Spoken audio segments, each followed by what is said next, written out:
بسم الله الرحمن الرحيم. اللهم صل على محمد وآل محمد.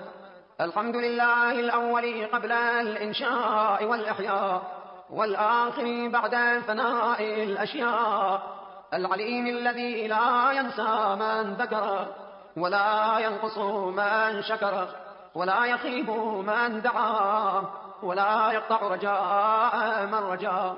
اللهم إني أشهدك وكفى بك شهيدا، وأشهد جميع ملائكتك وسكان سماواتك وحملة عرشك ومن بعثت من أنبيائك ورسلك وأنشأت من أصناف خلقك، أني أشهد أنك أنت الله لا إله إلا أنت وحدك لا شريك لك ولا عديل ولا خلف لقولك ولا تبديل، وأن محمدا صلى الله عليه وآله عبدك ورسوله أدى ما حملته إلى العباد وجاهد في الله عز وجل حق الجهاد، وأنه بشر بما هو حق من الثواب وأنذر بما هو صدق من العقاب.